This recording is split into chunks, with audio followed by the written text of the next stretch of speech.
escucharlo en una radio.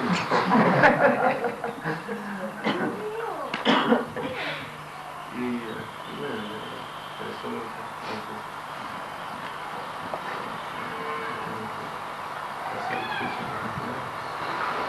¿hay algo que agregar al punto de vista del seminario del canto de Santo Domingo? Sí. A Prabhupada le preguntaron eso también. Y Prabhupada explicó que nosotros tenemos que fijar tan solo la mente en el sonido trascendental y eso va a revelar los pasatiempos. Que nosotros no tenemos que, él dijo, no está mal que meditar en los pasatiempos de Krishna, pero cuando uno está cantando el santo nombre, uno debe servir al nombre, solamente escuchando. Y Prabhupada dijo que para un devoto, samadhi es cuando él está en el ejercicio de escuchar y cantar. Cuando él escucha y canta el santo nombre, eso es el samadhi para un devoto. Y Bhaktivinoda Thakur explica que un objeto real tiene cuatro características: nombre, forma, cualidades y pasatiempos. Por eso la meditación perfecta es la meditación en Krishna. Pero primero nosotros tenemos que realizar el nombre, porque en el nombre se manifiestan las otras tres. Por realizar el nombre y prestar el servicio al nombre como se debe, o sea, escuchando y cantando, se manifiesta la forma del Señor, Rupa, se manifiestan las cualidades y luego se manifiestan los pasatiempos como algo natural. Pero tenemos que aprender a servir al nombre divino. Así como servimos a la forma divina, a la deidad, el servicio al nombre es así. Y el nombre es la forma más misericordiosa de Krishna. ¿Sabes la traducción del verso en español? Nama Chintamani Krishna. Sí. ¿Cómo es la traducción? Nama Chintamani. No la traducción en español. Que el santo nombre es una piedra de los deseos que satisface todos los deseos de la actividad viviente, que es Krishna misma. Nama Chintamani Krishna es Krishna misma. Chaitanya Rasa Vivaha, que tiene la forma interna de todas las velocidades trascendentales, que todas las dulzuras en los relacionamientos más elevados entre Radha y Krishna están dentro del nombre, Chaitanya Rasa Vivaha. Purna, que es completo. Eso es significativo porque no le falta nada a nuestra meditación en el nombre de Krishna, no le hace falta más nada. Completo, Purna. Purna Sudho, que es completamente puro, o sea que no hay nada que esté encima del santo nombre, es Krishna mismo, las modalidades no lo afectan. Sudho, Nitya Mukto, eternamente liberado, y otorga la liberación también. Que otorga la liberación, Nitya Mukto, Vinatuan Namanamino. Vinatuan significa diferente y Avinatuan significa no diferente. Avinatuan Namanamino, que no hay diferencia entre el nombre y el que posee el nombre. ¿Alguien más conoce ese verso? Nama Chintamani Krishna. ¿De dónde es? Sí, no sé de dónde. Un verso que ahora citado. De los Puranas. Hay un cassette con ese. Hay un cassette grabado con ese verso. Un cassette grabado. Sí, el libro de Vilamangala Thakur, de Krishna Karnamrita. Es un español el que traduce. Vamos a Sanjita y el Krishna Karnamrita está en el yo tengo. ¿Ahí el verso? Sí.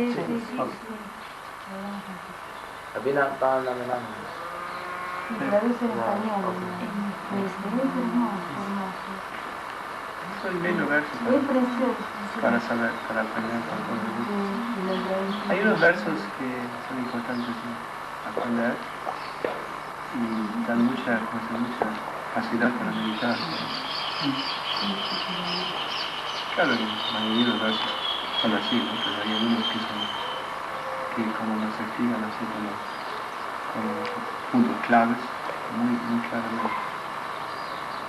Es muy lindo también entender los 3 primeros versos del Chik-Shastak, los 3 primeros. Porque el primero, Chetodalpana Darshanam, manifiesta la tesis de la conciencia de Krishna, que es que toda la gloria está en el nombre de Krishna, toda la gloria en el movimiento de Sankirtan, todas las cualidades. ¿Sí? Chetodalpana Darshanam, Va Maharvam Nirvapanam, Deya Kairava Chandrika Vitanam. Todos deben conocer ese verso. Es toda la gloria de nuestro movimiento. Luego el segundo verso sigue diciendo la tesis, que incluso es tan misericordioso el Señor que ha puesto todas las cualidades en sus nombres. ¿Sí? Y que incluso Niyamita Smaran y Nakala, que ni siquiera tienen reglas estrictas para ser cantados. Pero eso no significa que no hay que tener reglas.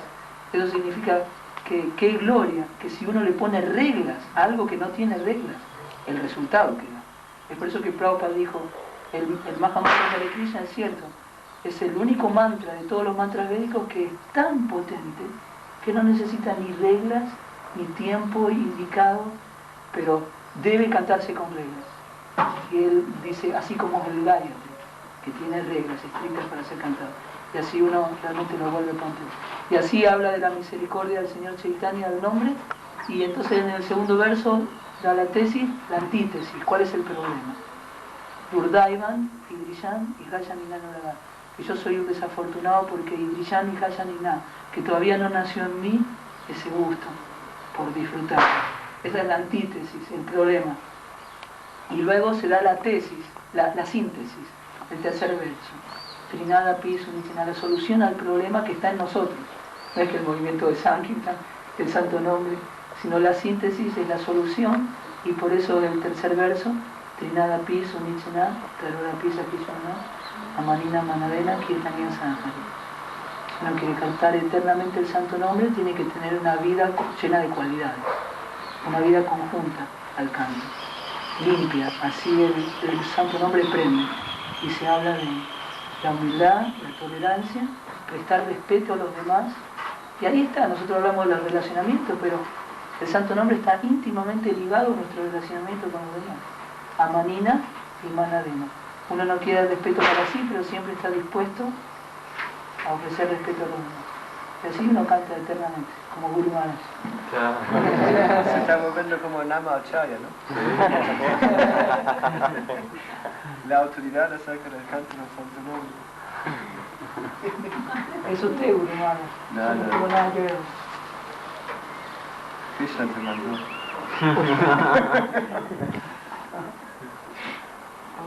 Hacernos acordar. Hay otro verso más que habla también de eso. El verso Atasi Krishna Namari Navamet Venamida Según Mukhi Kudani Swayami Vasudakita. Dice que con nuestros sentidos imperfectos, curiosos, y nosotros no podemos aprender apreciar a Krishna como el santo nombre, y después Nama que Pablo explica que lo primero que se conoce de Krishna es su nombre. Así como cuando uno establece una relación con otro, lo primero que se establece es el nombre. Una vez que uno se introduce, el señor Muñoz. Y ya cuando hay un nombre, ya como hay una relación. En forma similar con Krishna también, lo primero que se establece es el nombre, y después todo lo demás es revelado. Al grado que uno va avanzando. Y más que nada nosotros no debemos forzar esa realización, sino que siempre debemos mantenernos humildes, sumisos, insignificantes, porque en realidad llegar a comprender a Krishna no se llega a comprender por la fuerza, sino en última instancia somos el solo. todos revelados, dados, y no hay como una forma sistemática, como dices, ¿no? No podemos forzar los Krishna, tampoco no podemos forzar los devotos, sino que eso nosotros debemos ganarnos la confianza y la fe en el Señor. De esa manera nosotros podemos ir revisando. ¿No? Si uno se siente y mismo, ¿qué vas a pensar si piensas en Radha Krishna? ¿Qué te parece? Sí, a veces... ¿Sabe tanto Radha Krishna? No, no sé nada. Pero a veces cuando leemos el Krishna Book, ¿no? Por ejemplo, cuando Krishna atrae a las gopis con las flautas, hay muchas oraciones muy bonitas que las gopis se hacen entre sí, ¿no es cierto? Incluso cuando, por su orgullo, Krishna se va de la danza rasa, entonces como que ellas están manifestando un poquitito el sentimiento que tienen para con Krishna. Entonces, en mi caso personal, de pronto cuando estoy quizás cantando el santo nombre a la mañana, ¿no? Hay una pintura que grafica ese pasatiempo donde está Krishna tocando la flauta y bueno, se da como una atmósfera así, ¿no? Entonces, de hecho que uno, claro, está muy lejos de eso, pero por el hecho de meditar en lo que leyó la noche anterior en el Krishna Book y simultáneamente cantar el santo nombre, es como que va despertándose o aflorando en el corazón de uno un sentimiento de atracción por las oraciones que le hacen a Krishna, ¿no? Entonces después, como que... Bueno, de hecho Brahma había llegado a la conclusión, Bhagavad Gita explica, ¿no? Que la conclusión después de haber estudiado los Vedas durante 3 veces extraordinariamente, era sentir atracción por los pasatiempos de Krishna. Entonces eso es como que a mí particularmente como que me permite despertar un poco más la atracción, meditar en eso simultáneamente cuando estoy cantando el santo nombre y bueno, de ahí la raíz por la cual le preguntaba que no sabía si era correcto o no, pero claro, sin duda uno no sabe nada, ¿no? De los pasatiempos de Radha y Krishna y lo único que puede hacer es recordar lo que Srila Prabhupada dice que en los pasatiempos, ¿no? Tal como se estudian ahí. Ya. Personalmente para mí eso es muy avanzado. Yo todavía estoy en el nivel donde estoy tratando de escuchar los santos nombres. Mi mente es muy rebelde todavía. Yo me estoy tratando de poner bajo control. Canto los santos nombres.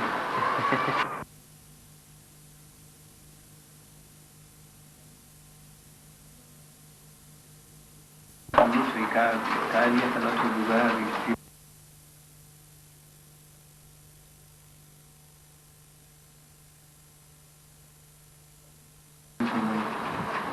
fija, ¿no?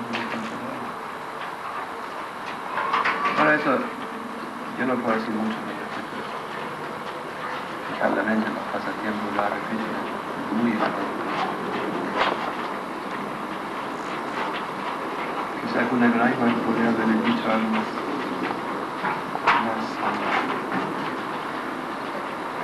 profundo, pero respecto a mi realización es muy escasa. Yo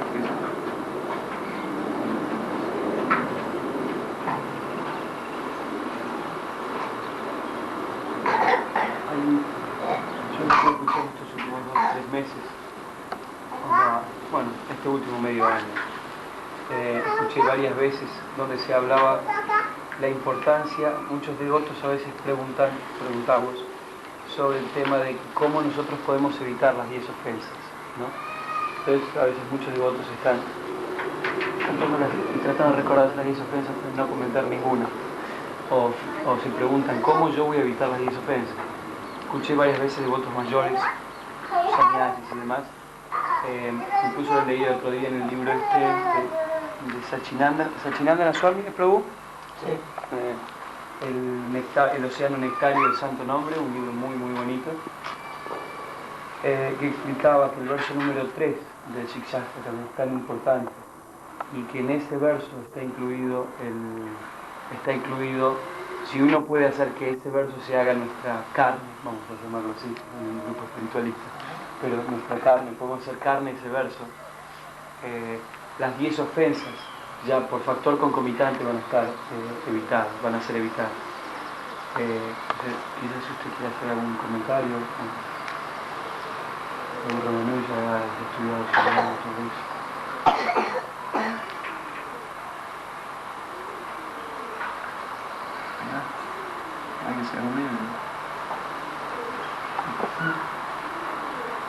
idea, lo que yo meditaba en este tema es que si uno puede tratar durante todo el día, fijarse en eso, ¿no? Estar tratando de ser más humilde que la hojarasca en la calle y tolerante como un árbol y dar los respetos a todos y no esperar respeto para sí mismo. Si uno por lo menos puede enfocarse en eso, ya no tiene que enfocarse en los otros 10. Eso es más complicado, ¿no? Tratar de ver que no meta contra los Vedas, contra una historia, pero si uno de esas tres cosas, es un poco tratar de simplificar la vida del devoto. Ese es mi entendimiento, ¿no? Pero no, me parece que en las bases de todo, ¿no? Como he dicho, que no me aplauso. Eso es lo que yo pude entender, no sé si...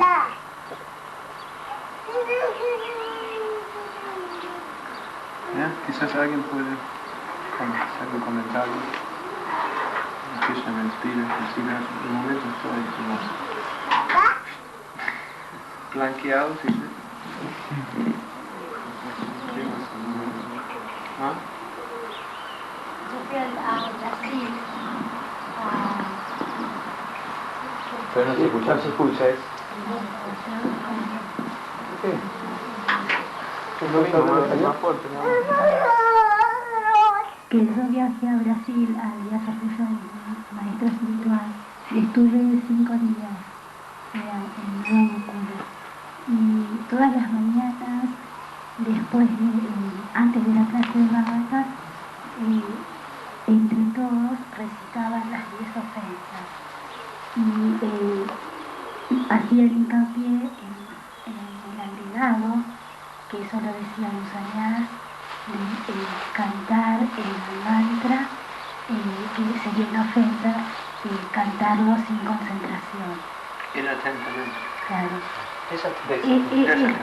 Desatentamente, eso lo decía solo Musanyas, pero todos los días repetían las 10 ofensas, entre todos. Eso se dice todo. Eso se dice en todos los templos. Todos los templos que ven. Sí. No sé, ¿no? Sí, yo lo actualizo. Acá también lo dicen. Cuando llegué el primer día también decían las 10 ofensas. Ya no lo dicen. ¿Ah? Ya no lo dicen más. ¿Acá? Sí, en Buenos Aires. No, acá digo. Cuando llegué acá. Ah, bueno, eso fue para impresionarlo. Pero acá hacemos lo que podemos, ya sabemos cuando estamos en maratón, Es exactamente una cosa que siempre me dicen. Que usted realmente no sabe cómo son los templos. Porque cuando está, se hace y dice muchas cosas que no se dicen normalmente. No, y se intenta hacerlo, es lo que decía el gráfico Goswami esta mañana, más gracias. Se intenta hacer lo que se puede en la granja, pero a veces hay nunca sabemos cuando estamos de maratón, cuando hay que cortar parte del programa para hacer una carga. Todos los templos que visité ahora, durante mi tour acá, Sudamérica, todos los templos de Zen. Sí, eso es una cosa que hay que imponer, ¿no? Mismo en las casas cuando hacíamos programas ahí. No sé, quizás también por fachada, quizás. Pero es una costumbre, mismo como leer el néctar de devoción también. En realidad Srila Prabhupada mismo nos ordenó leer el Chaitanya Charitamrita, el néctar de devoción todas las mañanas. ¿No? Yo he contado eso muchas veces que cuando ese libro salió, ¿no? Yo recuerdo exactamente cuando ese libro apareció, en esa época cuando Prabhupada estaba, los libros nuevos siempre mandaban a todos los templos una copia, ¿sí? De todos los libros que salían. Y junto con ese libro vino la instrucción de Srila Prabhupada que nosotros teníamos que leer ese libro todos los días. Ahora daba tanta importancia a ese libro. Y de esa época vino esa costumbre que nosotros siempre leíamos, aunque poquito, ¿no? En la mañana, mismo cuando estamos caminando con el arco y todo eso, que se lee una parte de la camino. Es unas reglas que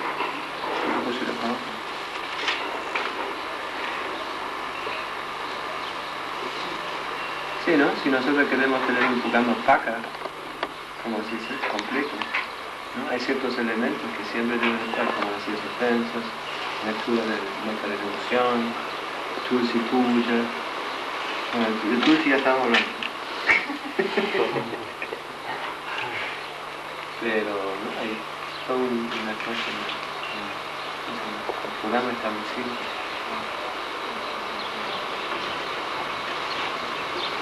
Podría... Y la madre Murti Murti, quiero decir, ya visto tantos veranos y parece, tantos años pasar en la conciencia de Krishna y capaz también quiere agregar algo con respecto a eso. Eso era lo que estábamos hablando acá con la madre, que en Buenos Aires creo que se dejó de leer, de decirla, ¿no?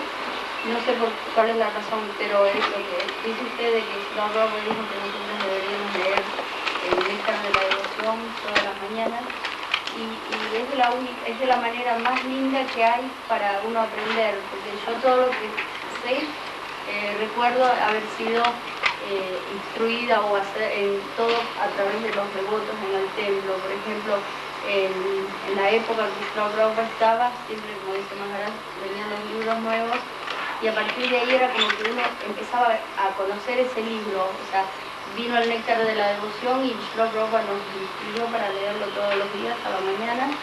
Así, el Krishna Book, por ejemplo, en la época que yo me hice devota, no había tantos Krishna Book, era un néctar y se había establecido en el templo que todos los domingos a la mañana, en vez de ser la clase de Bhagavatam, fuese la lectura del Krishna Book.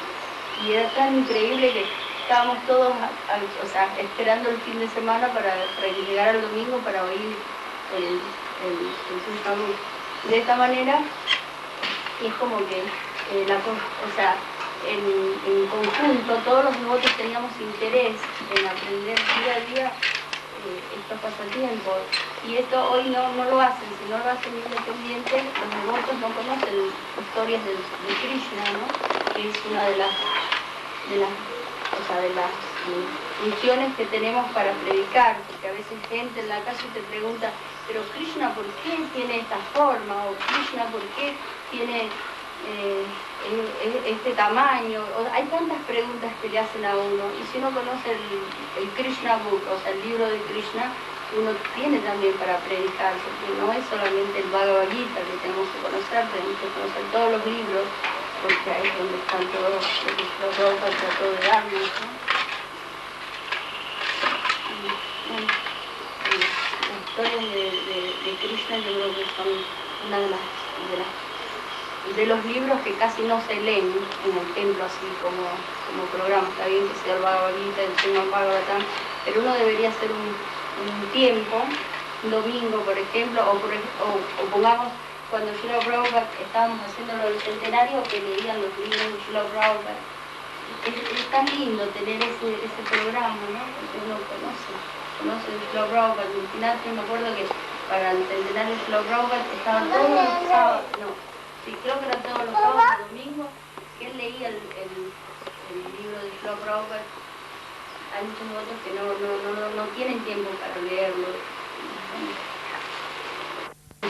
Hay templos también, cuando uno viaja, uno ve que hay templos que, por ejemplo, domingos, ¿no? También leen Chaitanya Charitamrita, ¿no? O leen antes de la clase Bhagavatam, leen un poco el Chaitanya Charitamrita, después comienza la clase Bhagavatam. Pero también lindo para, ¿no?, introducir más libros, de forma sistemática, como dice nuestra madre. Pero la mayoría de los devotos son sin querer cometer ninguna ofensa, no son flujos. Les cuesta, ¿no? Abrir un libro, agarrar un libro.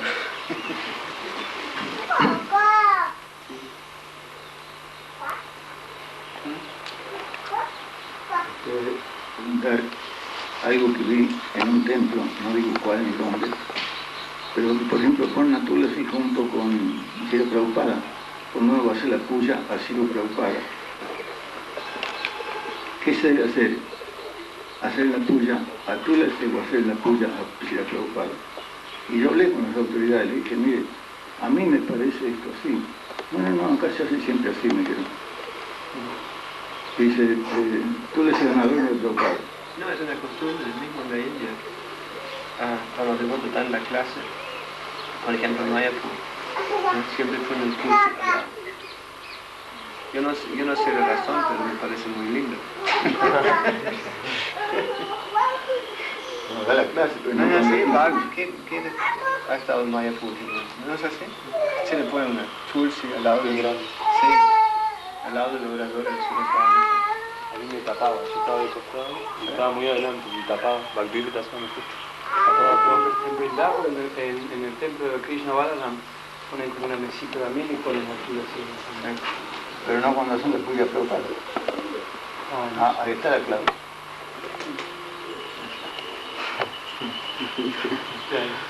Vimos la foto de Sri Bhaktisiddhanta Saraswati, ¿no? Tiene una tulsi al lado. De la Danda, de la Parvata, hecha en el Tulasi. Y tiene, ¿no?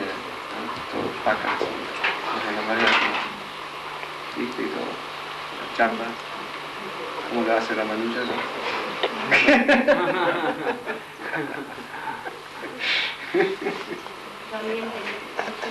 También tenía entendido eso, que no sé si lo Prabhupada, pero los devotos, se decía que uno que en el templo tiene que estar siempre la planta de Srimati Tulsi Devi.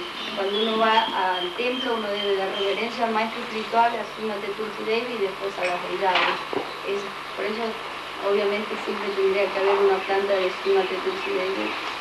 Yo ya estuve hablando de eso. Antes. Yo dije que hay tantas plantas y falta la planta más importante de todas. Y no hay. Solo la tienen en la forma de foto. Habíamos, no sé si está Prabhupada Gaitreya acá, pero teníamos como 10 tulasis en vasitos chiquititos. Pero no sé, como yo hace un mes y medio que no estoy, acá, no sé si alguien sabe qué pasó con... ¿Quién está en la granja desde hace un tiempo? No sé qué pasaron con esas plantas, ¿no? Espero que no se hayan muerto, por favor. ¿No? ¿Que se murieron? Como 3. Como 3. Sí. Bueno, ahora quedan 7 entonces. ¿Dónde están? Entonces quizás ellos sepan, pero de todas maneras no les estamos hablando, porque me dijeron que tiene que haber un estándar y le tienen que hablar todos los días. Y ahí la misma cosa es. Recuerdo hace muchos años, inclusive nosotros, creo que no fue acá todavía, antes de que vine acá, yo estaba acostumbrado que en los templos se hacía el Tulsi Puja 2 veces al día, a la mañana y a la noche. Ahí, antes del programa de la noche, antes del Arti, se hacía el Tulsi Puja. Muy bien, mismo para los invitados.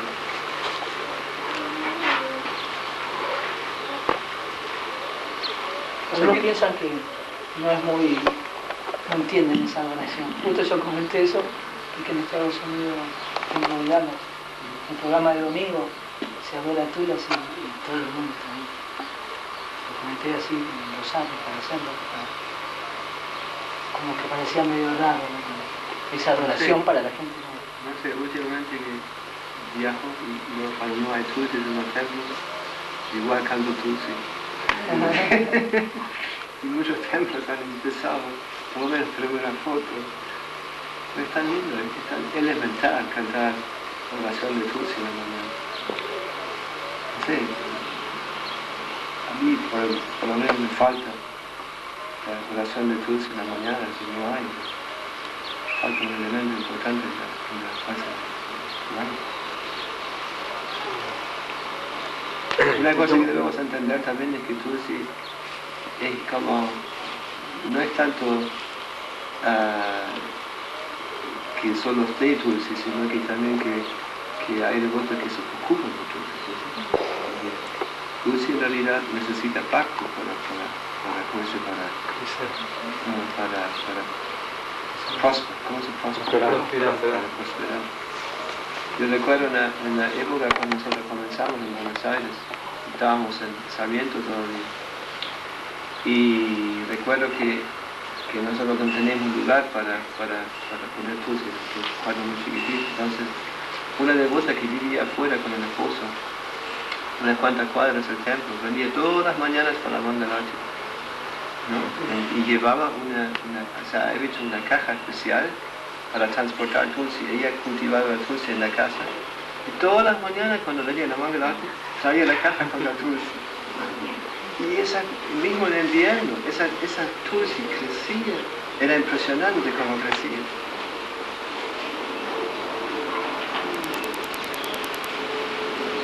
un comentario con respecto a eso, ¿no? Para nosotros lo que los Prabhupada nos dio más a hacer como estándar es la adoración a Srimati Tulsi Devi, o sea, Srila Prabhupada, Srimati Tulsi Devi, y en los templos, que son centros de prédica, no es tan importante. Hoy en día estamos como tratando de ver, o sea, con esto no quiero sacarles la idea a la gente de adorar a la deidad, pero nosotros estamos muy acostumbrados a pensar de que el Panchatatva no es el estándar absoluto para un centro como este, ¿no? Como esta granja. Es el estándar que Srila Prabhupada nos enseñó a empezar a hacer programas, festivales con Panchatatva. Nosotros estamos muy acostumbrados a pensar que el nivel se baja de estándar cuando en este caso no están las deidades del Lord Jagannath. Es muy lindo también tener al Señor Jagannath, pero también es muy lindo empezar a tener la devoción y adorar el estándar que es para estos programas, como acá en la granja en este momento no tenemos un templo para Radha Krishna, no tenemos un templo para Jagannath, pero sí tenemos un templo para Panchatatva. Entonces ahí, a partir de ahí, nosotros tenemos que entender de que Srimati Tulsi Devi, Srila Prabhupada, el estándar de mantener el altar con el cuadro de Panchatatva es el estándar absoluto para que nosotros podamos hacer este tipo, o sea, este festival que estamos haciendo. No tenemos que pensar que si no hay deidades, o sea, no tenemos un estándar elevado. Las deidades son adoradas en los templos cuando se instala un altar para esa deidad. Eso fue lo que Srila Prabhupada nos enseñó. Hoy en día, las personas que viven que tienen programas de Namahata, pueden tener en sus casas cuando ellos viven muy lejos del templo, donde las personas no pueden adorar a la deidad del templo. Pero en realidad, lo más importante es empezar a adorar al Señor a través del estándar, de este estándar. Y es muy bueno saberlo para no confundirnos de que porque ahora tenemos el cuadro de Panchatatva es un estándar menos. Es igual como si estuviéramos en este momento teniendo las deidades que hace unos años atrás teníamos del Señor Jagannath. Pero el Señor Jagannath tiene que estar instalado para adorarlo. Entonces nosotros tenemos que tener esa conciencia de adoración. Ahora acá tenemos un estándar muy elevado teniendo el cuadro de Panchatatva en este templo. ¿Sí? ¿Ese cuadro está acá? No, se lo dimos prestado por este festival. Ah, no lo regalo. Porque en Buenos Aires desapareció, ¿no? Es lo dimos prestado para que lo tengan para el festival. Yo no quiero sacar con esto la apertura, porque hoy estamos usando mucho también la parte de que en todos lados tenemos deidades, ¿no? Por ejemplo, en el templo la deidad es Sri Gauranitai. Nosotros individualmente, yo soy una persona muy de tener muchas deidades, yo tengo deidades en mi casa, pero el estándar de mis deidades pero no es el estándar que yo puedo considerar que es lo que Prabhupada me enseñó para que yo pueda adorar. Es el estándar del altar, del templo de Buenos Aires. Las Namahatan pueden tener deidades, pero no podemos hacer toda una mezcla como que no, la deidad tiene que ser instalada con un sacrificio, tiene que ser adorada, porque cuando se invoca, en ese sacrificio se invoca al Señor a venir a esa deidad para ser adorada. ¿No, Maharaj? Estoy hablando pero es que a veces uno tiene esa tendencia de que si uno no llega a un templo y ve todo, no, el estándar es absoluto. El cuadro que nosotros tenemos para ser adorado ahora es tan estándar elevado como que si estuviese el Señor Jagannath. Es más, el Señor Jagannath debe ser instalado y adorado en un templo. No se debe estar transportando porque son deidades que son muy elevadas, o sea, el estándar es muy elevado. Yo les quiero aclarar esto porque no se sientan, porque no vinieron y vieron el altar con el Señor Jagannath que está muy bajo el estándar, ¿no? Está igual. Porque eso es lo que Prabhupada quiere.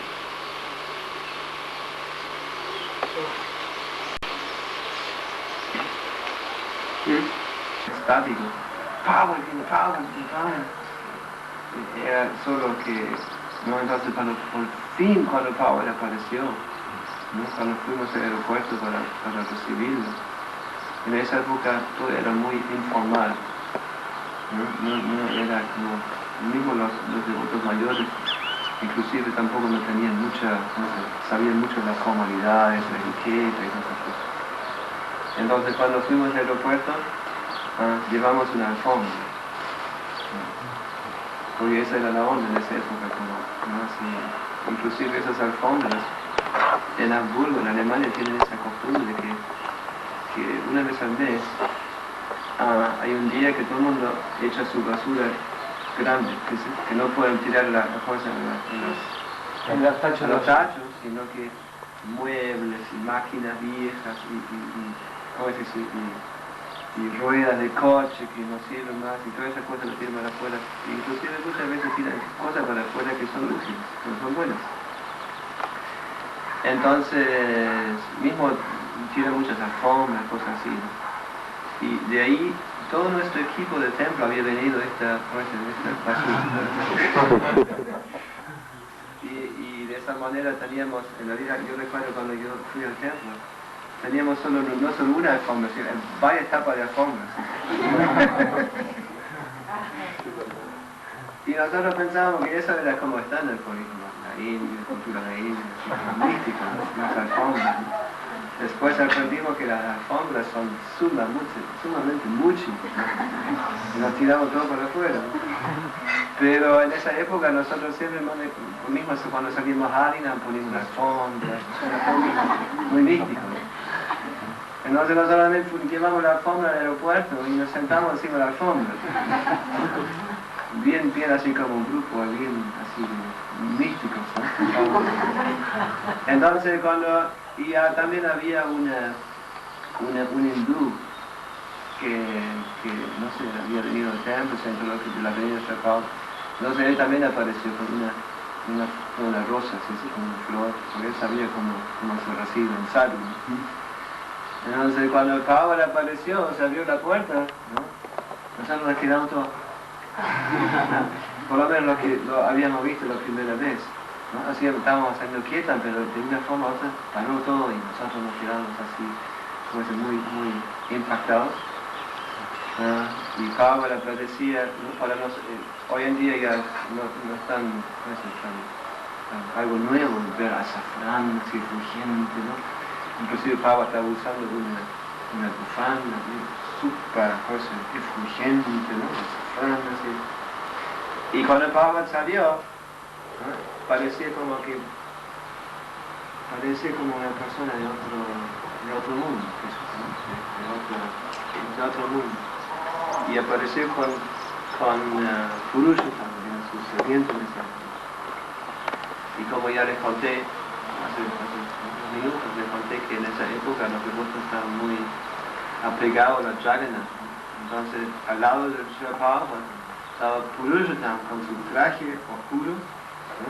Y con un gran Jagannath en la cabeza, colgando en el pecho, ¿no? Entonces, sucedió, nos pasó algo raro. Bueno, hoy puede aparecer muy raro, pero Pavel vino y nadie hizo nada. Todos nos quedamos ahí mirándolo todo.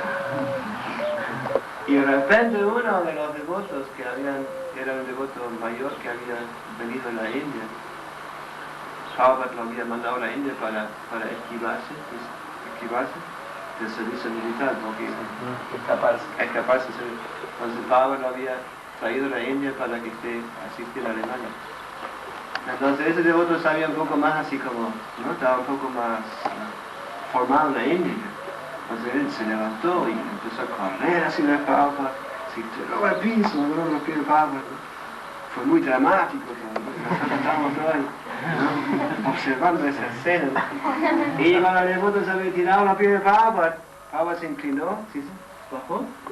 Y le hizo, ¿cómo es eso? Lo acarició, ¿no? La cabeza así.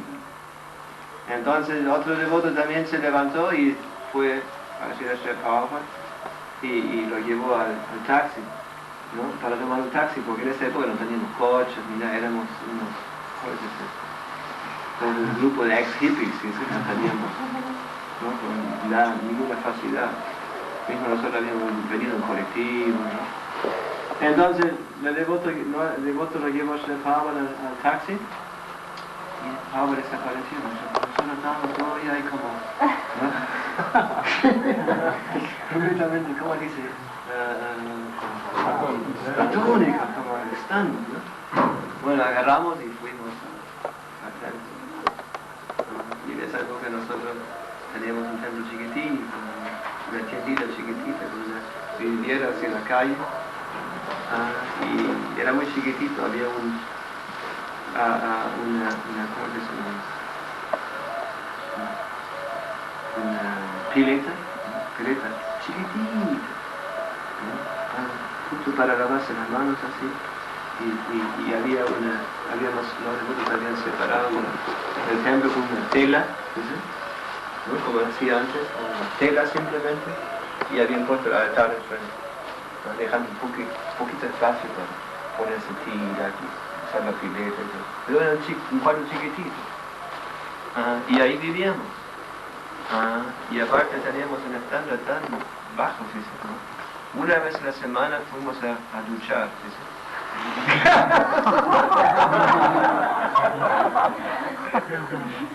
Uno cuenta eso hoy en día y la gente no entiende nada. Recuerda que una vez a la semana nosotros íbamos, ¿no? A un baño público porque no teníamos ducha. Una vez a la semana, sábado o algo por el estilo. Sí. Esto fue en 69.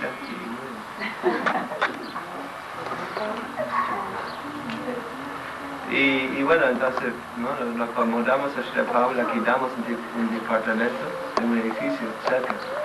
Era como 2 cuadras de templo más o menos, porque no teníamos facilidad. Entonces pusimos a Prabhupada en un piso elevado, que era un 10º piso, ¿no? Y ya cuando Prabhupada vino, cuando volvimos al aeropuerto, tuvimos algunos, bueno, me llamaron a mí también. Porque Sri Prabhupada necesitaba un dictáfono, porque siempre necesitaba. No sé qué pasó, pero parece que su dictáfono estaba roto o algo así. Entonces me dieron el cargo de conseguir una grabadora para Sri Prabhupada. ¿Cuántas veces he contado esa historia? Ustedes ya la saben de memoria. Entonces salí corriendo a la casa de mis padres. Y con mis padres yo estaba re mal. Inclusive mi padre me había dicho, ¿no? Cuando yo empecé con todo esto, me había echado de casa. ¿No? Si vives acá, tienes que, ¿no? Adaptarte a nuestras reglas en casa, si no. Y en ese momento agarré todas mis cosas y me fui. ¿No? Y cuando vino Prabhupada, ¿no? Volví a casa, corriendo a casa, y pidiendo a mi padre que me preste el grabador, ¿no? Fue re loca todo eso, ¿no? Y de una forma u otra, él también, como, ¿no? por Prabhupada y por toda la avenida Prabhupada, todo había cambiado aparentemente, ¿no? Me dio el grabador y en esa época no había todavía esos grabadores chiquititos con los cassettes, ¿no? Sino que los grabadores eran todas esas con esas cintas, ¿verdad? Eran unos cuantos kilos, ¿no? Para llevar al cuarto de Sri Prabhupada. Entonces fue directamente, el mismo día fui corriendo al departamento de Sri Prabhupada, subí, y entonces el sirviente me encontró y traté de explicarle a Sri Prabhupada cómo funcionaba el grabador, ¿no? Era toda una película, ¿no? Sí. ¿No? Entonces después me enteré que Prabhupada nunca usó el grabador. demasiado complicado, ¿no? Pero en el momento después de explicarle a Prabhupada cómo funcionaba el grabador, me aproveché, ¿no? Y le pedí a Sri Prabhupada si yo podía ser su discípulo. Entonces Prabhupada estaba sentado ahí, habían puesto el escritorio bajito, así como antes, siempre lo tenía, ¿no? Y Prabhupada, cuando me presenté eso, Prabhupada solo hizo una moción, No dijo nada, solo moviendo la cabeza así, ¿no? Como diciendo así, ¿no? Como hacen en la India, ¿no? Cuando dicen sí, mueven la cabeza así. Y Baba estaba sentado, estaba en la pared, ¿no? Así inclinado así, mirando así como a veces hacía como mirando de arriba, así, ¿no? Observando la fuerza, ¿no? Observando todo el cuerpo. En esa posición Baba decía. Yo estaba tan emocionado, ¿no? Por eso me había dejado entrar solo, estaba solo con Pablo. Estaba tan emocionado que ¿no? Después dije, buenas noches, Pablo. Yo no sabía cómo se comporta con el resto espiritual. Bueno, eso es el primer día.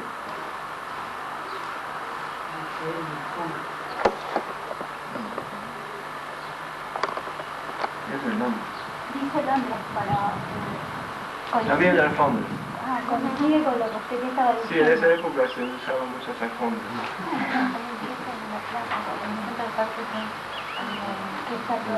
Bueno, eso es como encontré Sheffield. No es nada grande.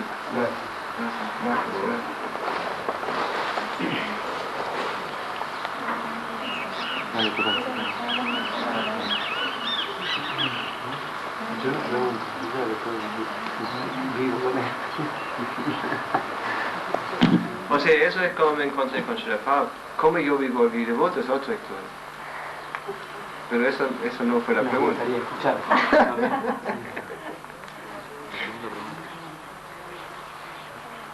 Dicen acá que esa era la segunda parte de la pregunta. Sí.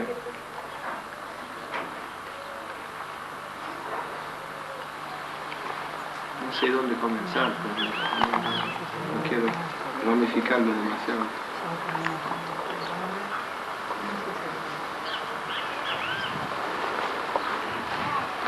Pero antes de volver el voto yo estaba en cualquier filosofía rara. Mismo yo tenía un amigo, éramos re amigos, hacíamos un montón de cosas juntos, de locuras, como austeridades, como caminar por el bosque toda la noche, cosas así. Y especulando acerca de... También nos volvimos budistas zen en una época. Mismo cuando me llamaron al servicio militar en Alemania, yo presenté como hay una Alemania tiene esa facilidad cuando uno tiene cosas, no puede ser soldado por conciencia, conciencia. Entonces si uno tiene una buena excusa, entonces lo liberan al servicio militar y uno tiene que hacer un servicio así, social, ¿no? Como asilo, o maricón, o limpiando parques, cosas así. Entonces, en esa época también yo me presenté como budista.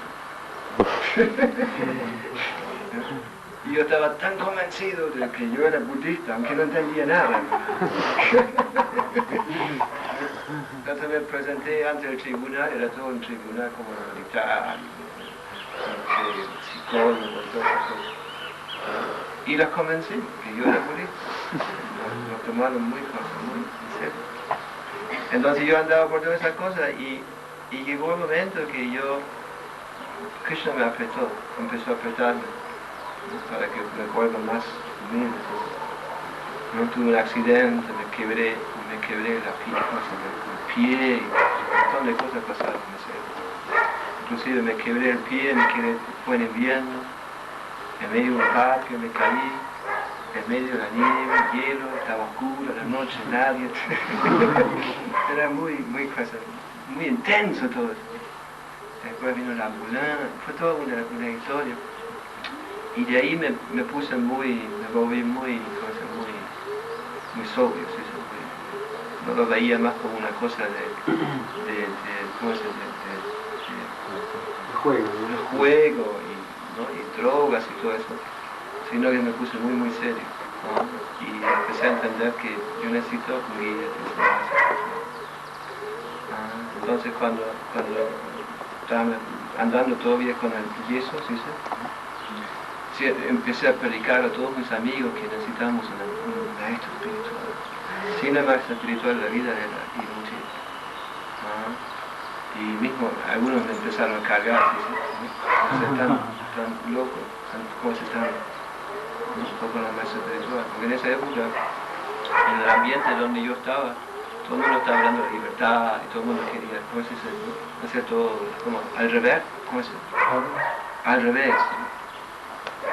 Entonces yo tenía esa idea de que yo necesitaba un maestro espiritual. Y resulta que tarde o temprano me encontré con un devoto.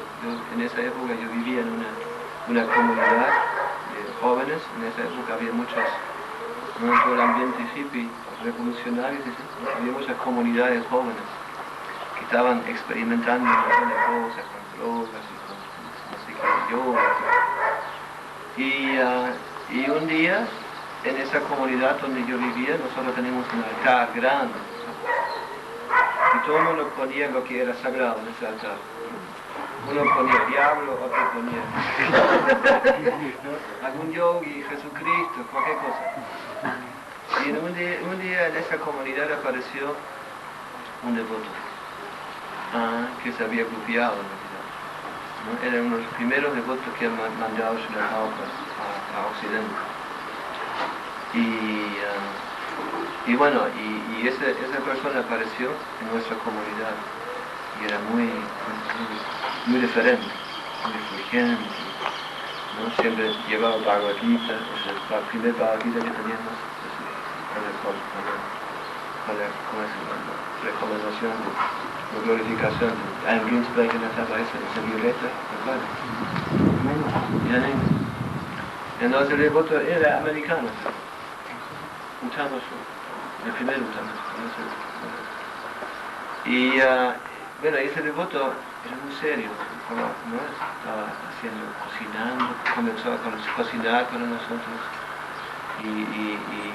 pero tenía algunas cosas raras en la cabeza, desviaciones filosóficas, mezclaba todo con Jesucristo y todo eso.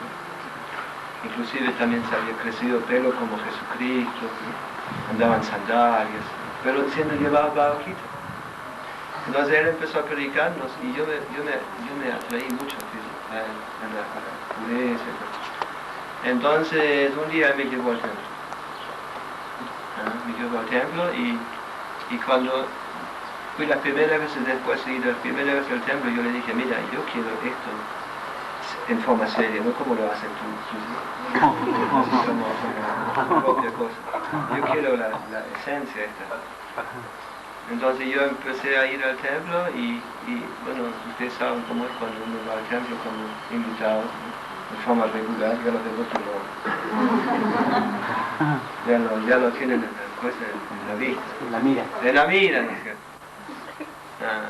Entonces también me di cuenta en esa época, aunque yo era muy nuevo, me he dado cuenta que había un conflicto entre ese devoto y los devotos del templo. ¿No? Que como había algo raro. Entonces yo empecé a asociarme más con los devotos, y ese devoto también desapareció después. Y especialmente lo que me atraía mucho al templo era pasar. No estaba como nada pasar. Entonces yo empecé a ir al templo todos los días, después de un tiempo. Siempre a la hora cuando salían personas. Entonces los devotos me dijeron, mira, estás viniendo todos los días con él, no puedes ayudar. ¿Cómo son los devotos, no? A veces apretarlo uno, ¿no? Entonces como yo no tenía dinero, entonces me dieron un servicio, ¿no? Y ese primer servicio era hacer chapatis, ayudar a cocinar. Y después de un tiempo, hacer chapatis se volvió un néctar, una experiencia tan increíble, que yo hacía chapatis por horas, todos los días, una cosita, y ¿no? Las chapatis se volvieron como la esencia de la vida, ¿sí?